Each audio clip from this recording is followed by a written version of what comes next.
This is the opening shot of Damnation.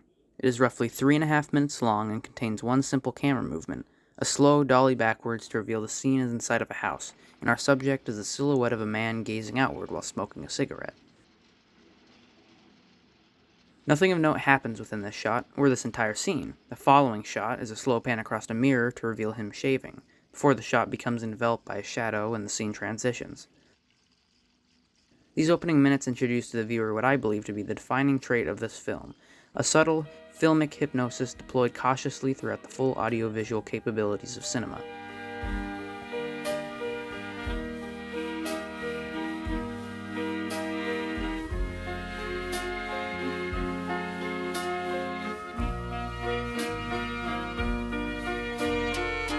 Béla Tarr, the director of the film, once stated, "Most of the movies are working like information cut, information cut, information cut, and for them the information is just the story. For me, a lot of things are information.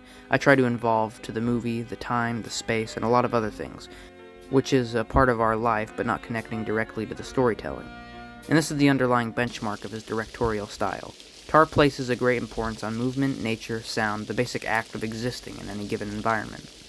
The camera often lingers on situations long after their subject has already moved onward, forcing the scenery to dissolve in the viewer's mind until it is thoroughly synthesized as reality, to some extent. It is a simplistic notion that the world in which this film takes place continues even after we've stopped looking, giving some believability to it. Tarr also uses sound in a very interesting way. Auditory environments are given as much vital importance as the physical ones. Smaller, more insignificant noises are heightened for the viewer to be focused on, whereas in an average film these would be pushed aside in favor of listening to the current conversation.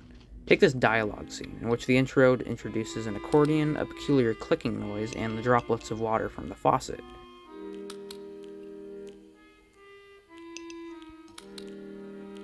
Which all form something of a rhythm that eases you into the situation. The backdrop of many scenes is a looping sound of some sort, playing repeatedly until it becomes an essential part of the viewing experience, so that when it is cut off, you are snapped back to full attention. Back to the dialogue scene, notice the choice of composition, particularly where the camera is located in the intro and where it is located in the outro of this scene. Most all shots in this film are excruciatingly slow dollies that, at a certain point, no longer register as movement. Scenes are drawn out beyond the limit you would anticipate, and it lulls the viewer into, again, a certain sense of reality, like sitting in a crowded room for so long that the shouting and stomping and rambling become just another object blended into the scenery. But the subtle shifting of the camera passively builds in expectation in the viewer that maintains their intrigue as more of the scene is introduced and they gain a further insight into what it is they are viewing. Oftentimes, the camera will show the protagonist from behind, giving us nothing in particular to hold on to. Nothing will occur during these shots, and we are simply left to internalize what we have seen so far, as if channeling what we assume to be swirling inside of the vague and undefinable silhouette before us. These various choices coalesce into a hypnotizing experience, one in which sight and sound homogenize into a vital reality not unlike our own. One where the often dull and meaningless moments are at the forefront, the spikes of excitement flashing suddenly and petering out just as abruptly.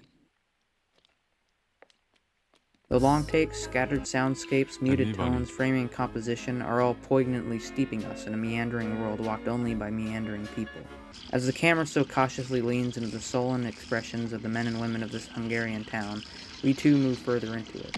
Béla Tarr is an excellent director who has a profound ability to bedazzle and enchant the viewer through leisurely build-up, and I think it is a pointedly cinematic thing, incapable of being replicated anywhere else. This film, and I'm sure the rest of Tarr's work, exemplifies what I so adore about cinema, and that is its uncanny ability to perceive life in its unadulterated form, even when simulated.